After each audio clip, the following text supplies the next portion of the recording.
en principio, el contexto un poco del conflicto, usted ya en los artículos y en clase ha dicho que el conflicto sirio no tiene ninguna similitud con la primavera árabe. Entonces, enfocar un poco el conflicto de Siria. Vale, bueno, lo primero es que yo no estoy de acuerdo con esa etiqueta de primavera árabe, ¿no? Yo creo que esa es una simplificación periodística, pero con intención política, que no aclara realmente lo que ha ocurrido. En cada país en los que ha habido revueltas y se han resuelto de manera además distinta en cada uno, pues hay causas muy propias. No se puede comparar la situación de Egipto, que es un país de 80 millones de habitantes, clave en el mundo árabe por su posición geográfica, su historia, etcétera, con Libia, que es un país, en fin, semidespoblado, con muy poca tradición, sin ninguna relevancia más allá digamos, la aportación de los hidrocarburos en su economía y demás, ¿no? Entonces, lo primero es distanciarse un poco de esa etiqueta. Yo creo que esa etiqueta no es positiva para explicar lo que ha ocurrido ahí. En el caso de Siria, pues hay claves internas y hay claves externas. Las claves internas, en primer lugar, es cierto que, bueno, en marzo del año 2011 estalla un malestar en algunos sectores de la población, que no son todos. Son sectores especialmente golpeados por la sequía que se arrastra en Siria desde hace ya varios años, y en ese sentido no olvidemos que la revuelta se origina en una localidad como es Dera, que es una localidad agrícola básicamente, y que está muy castigada por eso, ¿no? En segundo lugar, el gobierno de Bashar el-Assad, pues hace unos 5 años atrás, inició un proceso de reformas económicas contrarias a la propia ideología del régimen sirio, reformas neoliberales impulsadas o casi impuestas por el Fondo Monetario Internacional a cambio de la concesión de créditos, ¿no? Esas reformas afectaron también, ya por segunda vez, al sector agrícola, porque suponían retirar los subsidios, ¿no?, a ese ámbito. Entonces, había una serie de sectores molestos con el gobierno, uno, por la gestión o la falta de gestión o la poca gestión o las pocas posibilidades de enfrentar la sequía, y dos, por estas reformas económicas que he señalado, ¿no? Sin embargo, esas reformas económicas liberalizadoras beneficiaban a otros sectores de la población, sobre todo los sectores urbanos y ciertas clases económicas vinculadas a la actividad comercial, ¿no? Por otra parte, hay que entender que en Siria el debate político desde el comienzo del siglo XX en adelante siempre ha girado entre dos polos, ¿no? Un polo es el que representa lo que ha sido el gobierno sirio en los últimos 40 o 50 años, que es el panarabismo aconfesional del Estado, ¿no?, precisamente para garantizar la multiconfesionalidad de la sociedad siria. Siria es un país muy peculiar porque es una sociedad multiconfesional, no es una sociedad monoconfesional. Entonces, el panarabismo socialista y aconfesional que representa el partido Baath, pues ha sido una de las grandes corrientes de pensamiento político que han articulado la política en Siria a lo largo del siglo XX, y que a partir de los años 60 se encarna en lo que es la gestión del Estado y la gestión del gobierno. Por otra parte, tenemos las corrientes islamistas, ¿no? Y sobre todo la corriente islamista que está representada por la Hermandad Musulmana.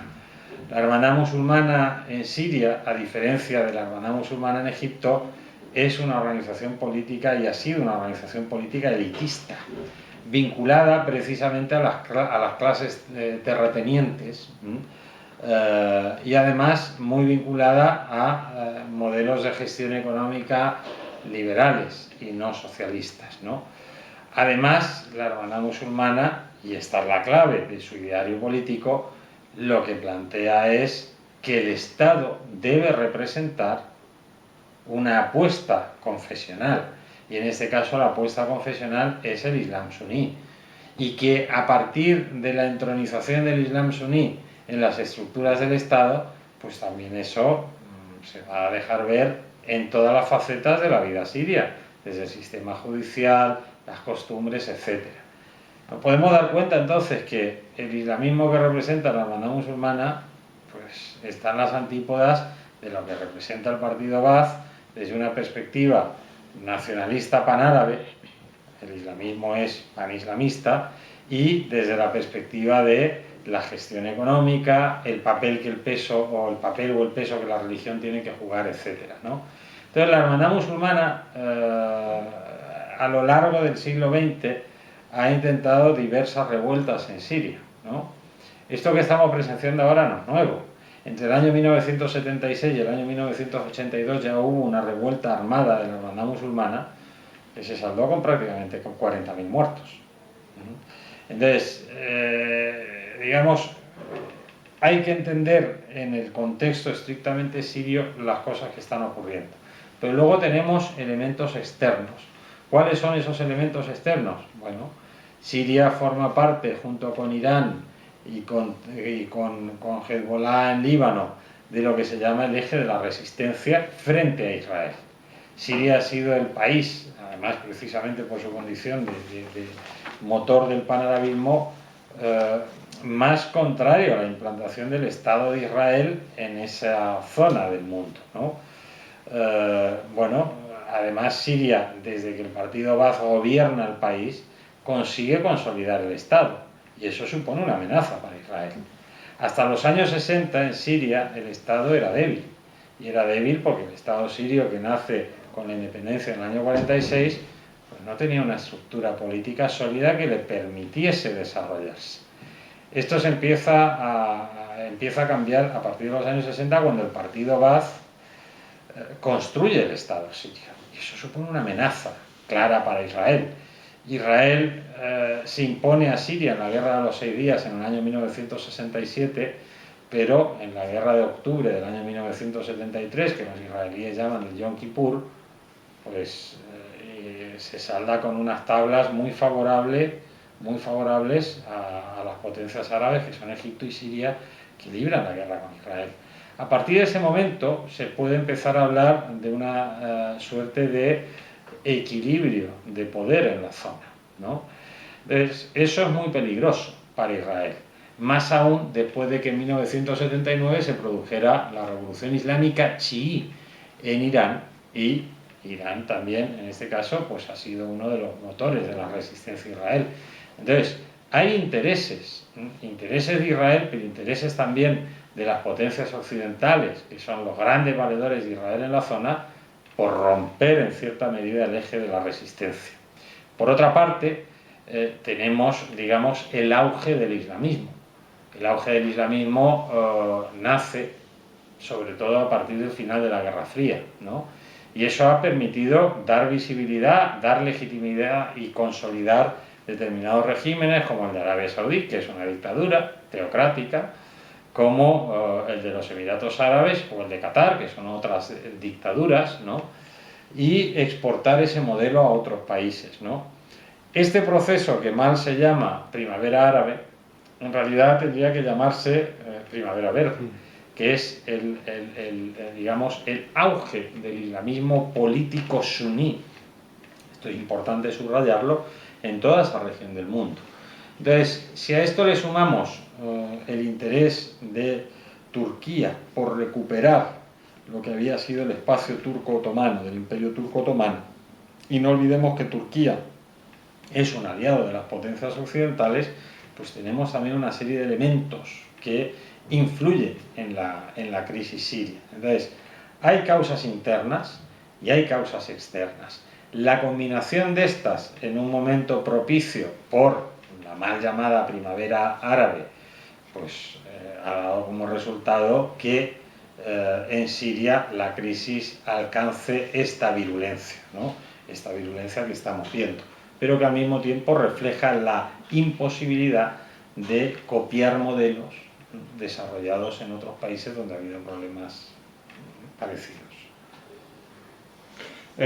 Antes del conflicto, ¿cree usted que tenía suficiente atención en los medios Siria? No, Siria nunca ha sido un país, digamos, en el cual los medios de comunicación se hayan fijado con profundidad. Hay varias razones para eso, ¿no? Hay razones que dependen de la propia Siria. El régimen sirio ha sido un régimen bastante hermético al mundo exterior, pero también, y sobre todo a partir de ya la década de la última década, en la cual hay una apertura de Siria al mundo con la llegada de Bashar al-Assad al poder, por una incapacidad de la prensa sobre todo occidental, para entender a Siria. Siria es un país enormemente complejo. Siria es la cuna de la civilización. Por tanto, esquemas simplistas no funcionan en Siria. Siria es una sociedad multiconfesional. Y multiconfesional no quiere decir que haya gente de distintas religiones. Eso lo podemos encontrar en cualquier sitio.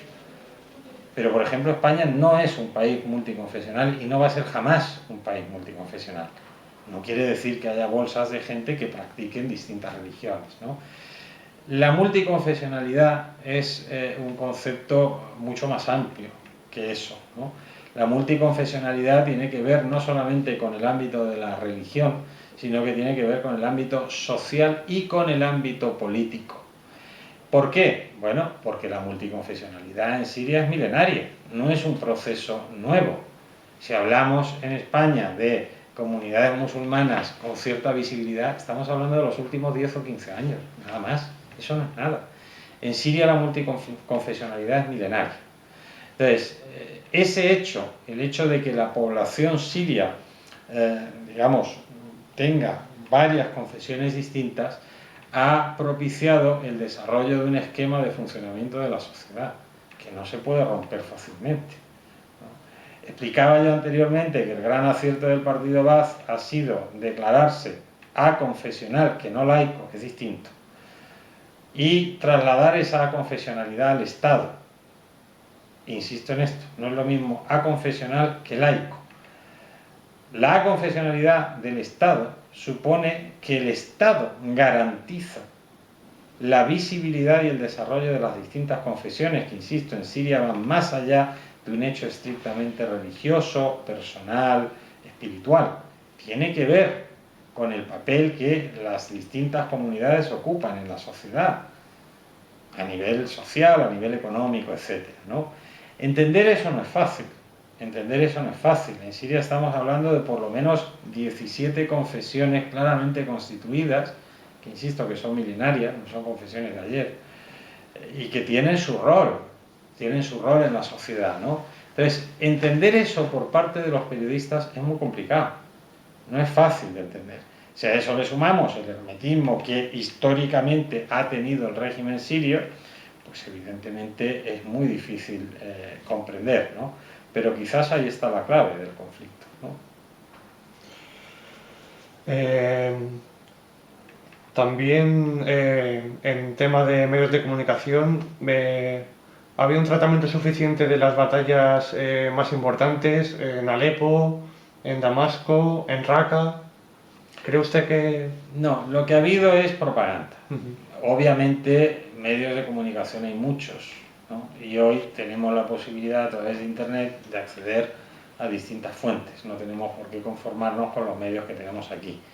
Pero en general, el caso sirio se ha enfocado desde una perspectiva propagandística, por las causas que yo explicaba antes. Tanto en los medios islamistas, que son importantes, Al Arabilla, por ejemplo, Al Jazeera, como en los medios occidentales, que han hecho una apuesta muy clara en función de intereses geoestratégicos de los países a los que ellos representan.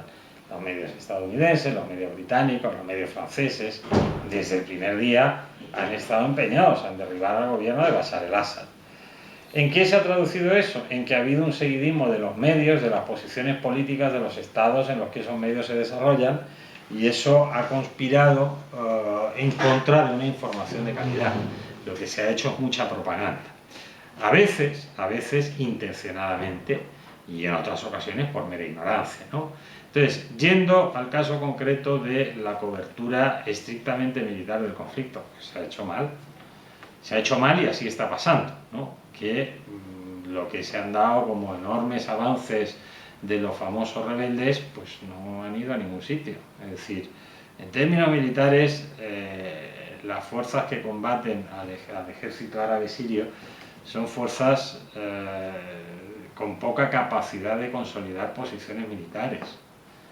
Aquí se ha vendido como conquista de ciudades enteras, caso de Homs o Alepo, lo que ha sido ocupación de barrios. Es distinto, ¿no? Claro, si tú ocupas un barrio, no es tan complicado ocupar un barrio. En el año 82 los islamistas ocuparon entera la ciudad de Hama y proclamaron un califato islámico en la ciudad de Hama. Tampoco es tan difícil. Es tener una fuerza suficiente para asaltar comisarías de policía, cargarte a funcionarios del Estado y proclamar eso. El problema es después, cuando viene la reacción de tu enemigo, en este caso de las fuerzas del gobierno sirio, de las fuerzas del Estado sirio. Pues no ha habido capacidad de esos grupos para consolidar esas posiciones, ¿no? Claro, eso no se ha contado. Entonces, a lo largo de los 2 últimos años ha dado la sensación de que los avances eran continuos. No ha habido avances continuos, ha habido avances en puntos concretos, con dificultad para consolidar esas posiciones y, sobre todo, con dificultad para inclinar la balanza, ¿no? Siria es una ciudad urbana, básicamente. Entonces, tú puedes ocupar grandes extensiones de terreno agrícola o rural, pero eso no quiere decir que tengas la capacidad de controlar el Estado. El Estado en Siria depende sobre todo de las ciudades. En Alepo han controlado menos de una cuarta parte de la ciudad, algunos barrios periféricos, Al-Ahadin, etcétera, ¿no? Si no consigues ocupar la ciudad de Alepo entera, y no se ha conseguido en más de un año y pico, pues no hay que hacer. Tú puedes controlar una barriada periférica de Damasco, eso no es controlar Damasco. Entonces, yo creo que esta mala información al final le ha hecho un flaco favor a los llamados rebeldes sirios. También los rebeldes sirios, pues bueno, son fuerzas muy heterogéneas, ¿no? Hay grupos terroristas, en fin, pues hay guerrillas más o menos organizadas, no está muy claro quiénes son, ¿no? Entonces, esa propaganda al final no les ha favorecido porque ha creado una serie de expectativas que finalmente no se han cumplido. Y en términos de comunicación social persuasiva en el ámbito militar, propaganda militar, la mejor propaganda de guerra es la que se sostiene en hechos reales. En hechos reales sobre el terreno. Has conquistado esto, has conquistado lo otro. No porque a ti te digan, has conquistado Alepo, cuando en realidad solo tienes unos barrios de Alepo, quiere decir que vas a conquistar Alepo. Es contradictorio. Entonces, esa estrategia de comunicación se puede sostener en el corto y en el medio plazo. En el largo plazo, no. Claro, este ya es un conflicto que dura 2 años. Entonces, desde el punto de vista de la información, pues ha sido muy eficiente, sin duda. Tanto en términos de las causas del conflicto, de la dinámica política interior del conflicto, por lo que decía antes, una sociedad muy compleja, como desde el punto de vista militar. A partir ya de mediados del año 2011, en el que la situación en Siria se transforma en un conflicto armado abierto, pues tú tienes que informar de la realidad militar. Si no, ¿de qué estamos hablando? Es lo que le iba a preguntar ahora, haciendo un poco, no un paralelismo, porque tampoco es así, pero lo que ocurrió en los Balcanes, la trampa balcánica, puede que ahora haya un poco como de una trampa de lo que usted dice, la complejidad de la zona, porque tampoco hay suficiente información para ver quién integra cada bando. Parece ser que en el bando rebelde Al-Qaeda está bastante metida con Jabhat al-Nusra, es aquella banda que ha jurado lealtad a Al-Qaeda, y sin embargo también por el otro lado todo el tema de Hezbollah, si es una organización terrorista y tal, no parece que haya demasiada claridad en quién compone cada bando y si Occidente realmente lo va a entender.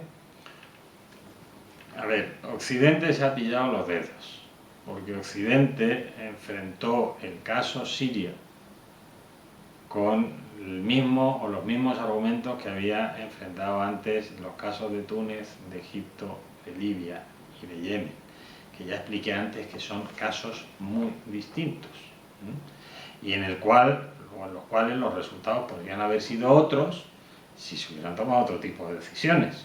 Mubarak, por ejemplo, gestionó muy mal la comunicación. Si Mubarak hubiera gestionado mejor la comunicación, Mubarak no habría caído tan rápidamente. Posiblemente no habría caído, ¿no? Bueno, en el caso de Libia tenemos una intervención militar, pero ya dije, una intervención militar en un país que es muy simple. Es un país despoblado, es un país sin trama urbana importante, es un país sin población cualificada, en fin. No es tan complicado lanzar una operación militar en Libia, que es un país que tiene las ciudades que tiene pegadas a la costa y luego tiene un desierto detrás. Eso te da, en términos militares, enormes posibilidades de, en fin, lanzar una campaña como la que lanzó la OTAN, ¿no? Claro, Siria es otra cosa. Entonces, digamos, el gran error de los países occidentales fue aplicar ese mismo esquema y pensar que eso iba a funcionar en Siria, ¿no? Yo dudo que determinados servicios de inteligencia no tuvieran información real. Lo que pasa es que ahí hubo una tentación política, ¿no? De, bueno, ya que estamos y como van cayendo como piezas del dominó, pues esto puede ser fantástico, porque la importancia geoestratégica de Siria es enorme y en consecuencia los resultados o los beneficios para los países occidentales, para Turquía, para las dictaduras islámicas del Golfo Pérsico habría sido fantástico. Pero en Siria las cosas no podían ocurrir ahí, así. ¿Por qué no podían ocurrir así? Por el factor clave de la multiconfesionalidad.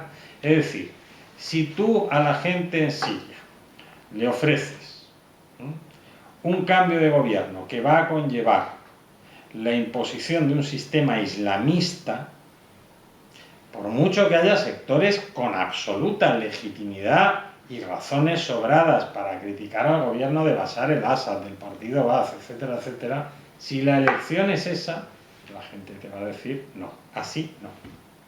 Entonces, esos elementos Occidente no los manejó bien, quizás porque, bueno, dijeron, esto va muy rápido y esto está yendo muy bien. Pues si movemos aquí un poco la silla, cae. Pero las cosas no iban a funcionar así. En Siria no iban a funcionar así. Estaba claro, para quienes conocemos aquello, desde el primer día no podía funcionar así. ¿Por qué? Porque ya se había visto que la oposición básicamente era la hermandad musulmana. No existe tal cosa de una oposición, digamos, abierta, aconfesional o incluso laica, como erróneamente se dice en estos países, no existe. El núcleo esencial de la oposición en Siria es la hermandad musulmana. Y el proyecto de la hermandad musulmana, el proyecto político de la hermandad musulmana en Siria, levanta muchos recelos. ¿Por qué? Porque es una sociedad multiconfesional. Entonces, tú puedes implantar un sistema político que puede ser democrático, ¿por qué no? Pero muy vinculado a una confesión en sociedades que son monoconfesionales o casi monoconfesionales. Egipto es una sociedad multiconfesional, pero con un grado de multiconfesionalidad menor que Siria. Túnez es una sociedad monoconfesional. Turquía es una sociedad monoconfesional. Arabia Saudí es monoconfesional. Libia es monoconfesional. Entonces, no manejar ese elemento al final ha traído estas consecuencias. Es decir, en Siria ha habido una resistencia desde el principio a esto. Ningún gobierno, por mucha fuerza que tenga, puede resistir 2 años de presión interna y externa si no tiene respaldo interior. El gobierno sirio tiene respaldo interior y ha tenido respaldo interior todo este tiempo. ¿Por qué? Porque puestos a elegir, pues la población ha dicho, bueno, que se mantenga la multiconfesionalidad. La línea roja en Siria para la mayoría de la población es la multiconfesionalidad. La mayoría. Si no hay multiconfesionalidad, no hay Siria. Siria es sinónimo de multiconfesionalidad. Si desaparece la multiconfesionalidad, y hasta ahora esa oposición encarnada básicamente por la hermandad musulmana no ha ofrecido garantías de que no vaya a desaparecer la multiconfesionalidad, pues entonces no existiría Siria. Es que ese es el problema. Ese es el problema, de fondo. Claro, asumir esto, pues es complicado, ¿no? Es complicado. Entonces, ¿Por qué no se hizo desde el principio? Porque se entusiasmaron viendo que iban cayendo como piezas del dominó uno tras otro y bueno, pues vamos ya por Siria, ¿no? Es que no funcionaba así. Entonces, ahí hay una responsabilidad también clara de quienes han alentado esa salida o proyectar en Siria el mismo modelo que en otros lugares. No se podía proyectar el mismo modelo porque la sociedad siria como país es distinto y es relevantemente distinto a otros. Entonces, es decir, la cifra de víctimas que hay ahora, también hay responsabilidad de quienes desde fuera alegremente han alentado a eso. Porque claro, resulta que ahora, 2 años después, y 70, 80 mil muertos, no están claras las cifras, 2 años después y todas esas víctimas después, ahora es cuando empiezan ya los países occidentales a decir que Siria es un país muy complejo y que no se pueden hacer las cosas así. Nos podríamos haber ahorrado mucha violencia si desde el primer día se hubiera asumido esa complejidad, que era cierta, no era una complejidad impostada. Y esa ha sido la gran baza del gobierno sirio, no hay otra. Ningún gobierno, por fuerza aplastante que tenga, puede mantenerse si no tiene el apoyo de un 40, 50, 60% de la población. Es imposible. Puedes aguantar un par de semanas y tal, pero llega un momento en que ya... ¿Cuántas deserciones ha habido en el ejército sirio? Poquísimas. Irrelevantes. No ha habido ni un solo alto general con mando en plaza que haya desertado. Ninguno. Ni un político relevante con mando real, no de figuración, que haya desertado. No hay. ¿Por qué? Porque en Siria lo que se juega es la multiconfesionalidad de la sociedad, que insisto, es la seña de identidad del país. No hay otra. Entonces, si acaba eso, acaba la multiconfesionalidad, entonces hablemos de otra cosa, de una cantonalización, de una fragmentación, pero ya no hablemos de Siria, hablemos de otra cosa. ¿Cree usted que va a haber alguna intervención exterior en Siria? En el corto plazo lo dudo. Es decir, mientras más tiempo pasa, y ya ha pasado mucho tiempo, quiero decir, el régimen no se ha derrumbado, ni políticamente ni militarmente. Es más, es decir, desde el punto de vista del régimen sirio, aquí ha habido 2 fases. Ha habido una fase política y a partir de más o menos 6, 7, 8 meses atrás hay una fase claramente militar. Tanto en la fase política como en la fase militar, el régimen sirio ha aguantado. No solo ha aguantado, en términos militares, los avances del ejército sirio de las últimas semanas son espectaculares. Entonces, hacer una intervención en esas condiciones actuales es complicado, ¿eh? Quiero decir, quien ya no se pasó al otro bando, ya no se va a pasar al otro bando fácilmente.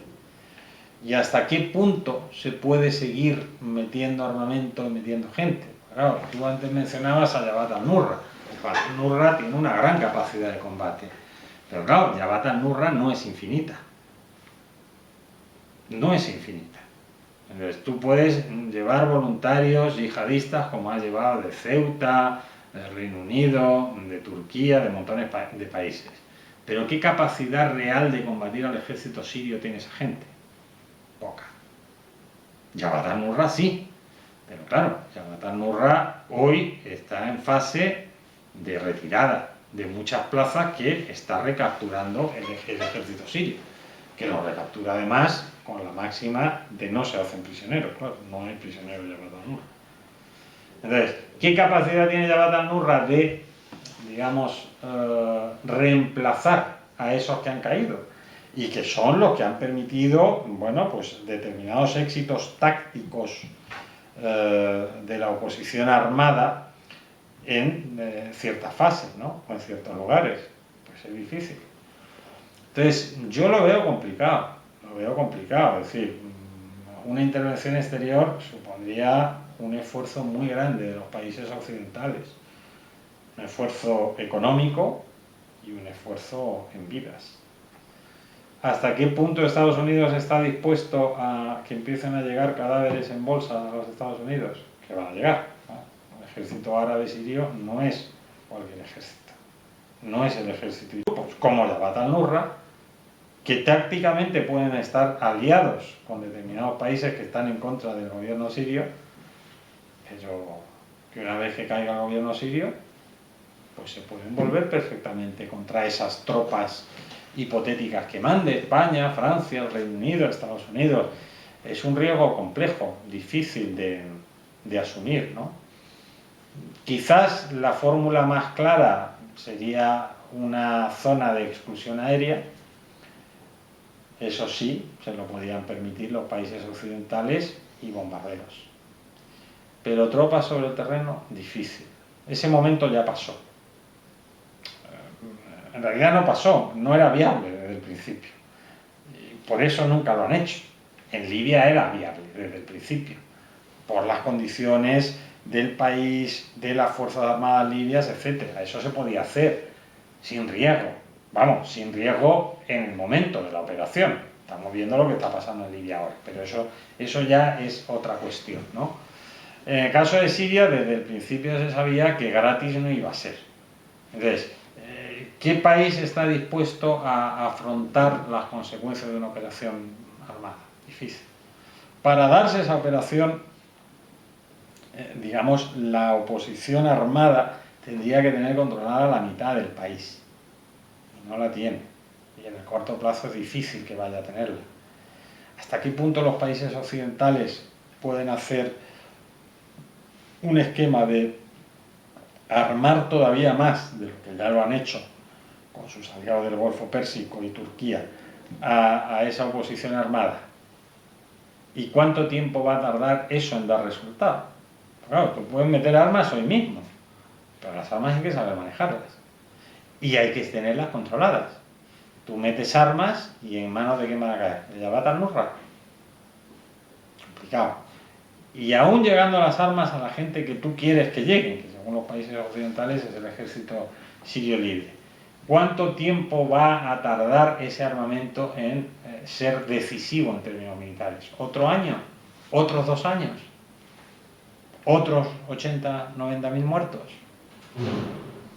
Complicado, muy complicado. Yo creo que en caso de intervenir va a ser a través de una fórmula de zona de exclusión aérea combinado en una segunda fase con bombarderos en posiciones sirias, etc. Pero claro, te vuelves a encontrar con el problema. Si no tienes tropas sobre el terreno, que fue lo que pasó en Kosovo, por ejemplo, bien, vas a destruir cuarteles del ejército, edificios, la sede de la televisión, etc. Pero si tú realmente quieres ocupar el terreno, tienes que tener gente. Y si no tienes gente tuya, la tiene que tener la gente a la cual tú estás apoyando. Y ya han demostrado que no tiene capacidad. Desde el punto de vista militar, Siria no ha empleado mucho la aviación. ¿Pues contra quién vas a emplear la aviación? Es decir, contra unos fulanos que están metidos en una casa, en un barrio, eso es muy complicado. Entonces tampoco sería decisivo. Sería decisivo en el otro marco mayor, ¿no? El tema de Israel, etcétera. Pero ahora eso es secundario, ¿no? ¿Cuánto tenemos? 10 minutos. ¿Cree usted que Bashar tiene alguna otra salida para salir bien del conflicto? Porque se habló que Estados Unidos y Rusia podían crear como una especie de foro de paz y tal.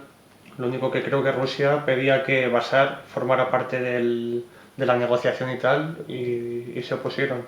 ¿Cree usted que podría haber alguna salida para Bashar de algún tipo así, parecido? O... Sí, el problema es que Bashar acepte esa solución.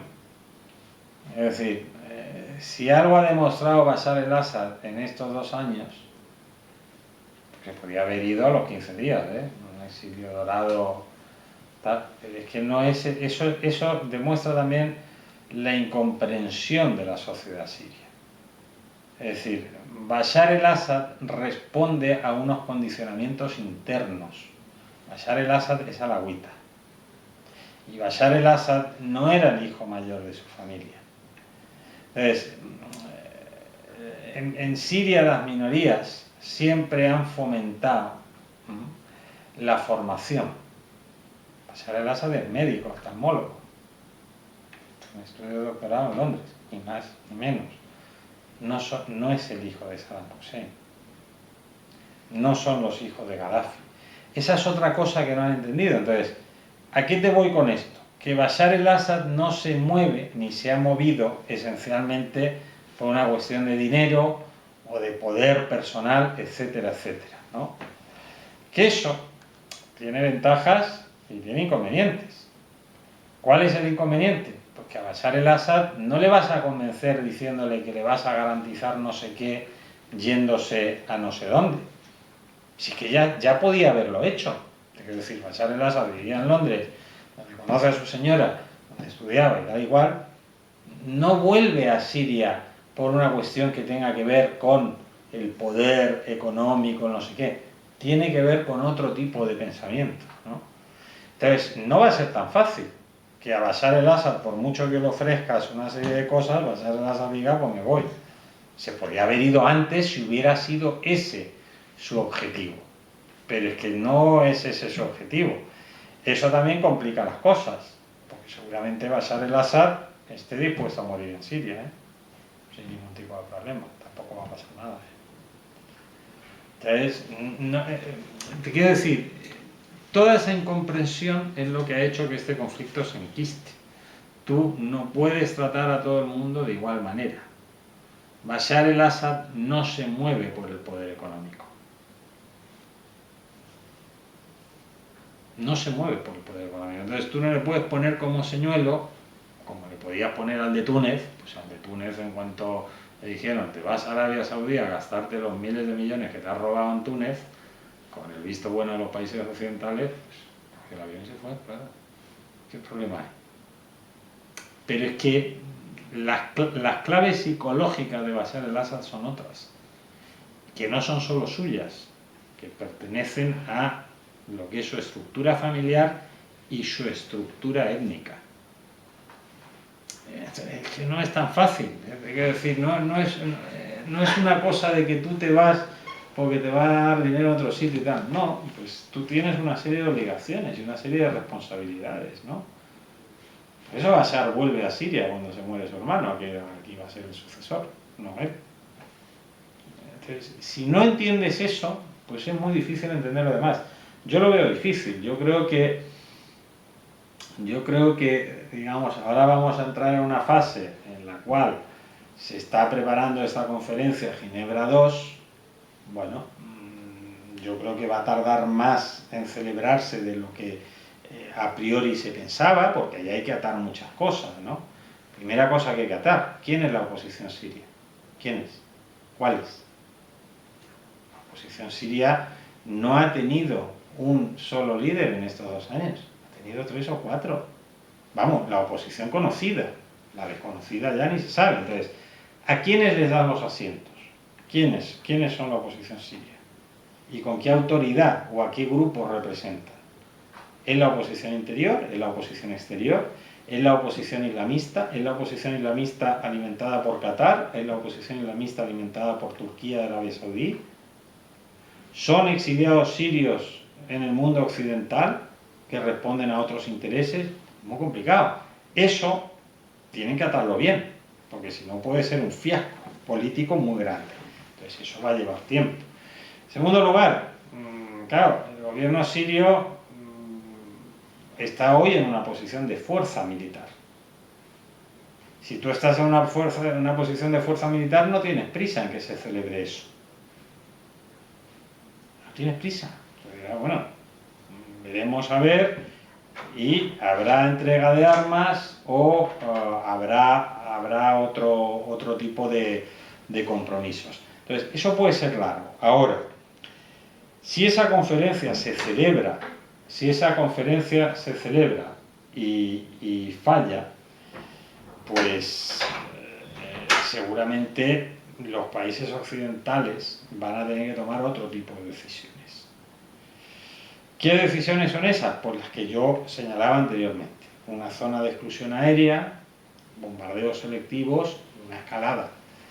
¿Problema de esa fórmula? El calendario. Bueno, fin, los dirigentes políticos occidentales tienen sus calendarios electorales, tú te puedes meter en eso, pero tampoco lo puedes prolongar mucho tiempo. En Estados Unidos hay mucho temor al síndrome Irak. Ayer mismo el ex secretario de Defensa, Gates, que lo había sido con Bush y también con Obama, pues decía que no, que por ningún motivo, que eso era una locura meterse ahí. Claro, tú te metes ahí y ¿quién paga el costo político de eso? Una cosa es que mueran los sirios. Bueno, mueren los sirios, a los occidentales les da igual. El problema es que mueran soldados estadounidenses, soldados españoles, franceses, británicos, y no uno ni dos, que eso sí se puede asumir, no que eso se convierta en otro problema grave como el de Irak, donde además los resultados políticos no fueron los apetecidos o los deseados, ¿no? Ya vemos el distanciamiento que existe hoy entre el gobierno iraquí y los Estados Unidos, por ejemplo, y el alineamiento del gobierno iraquí con Irán.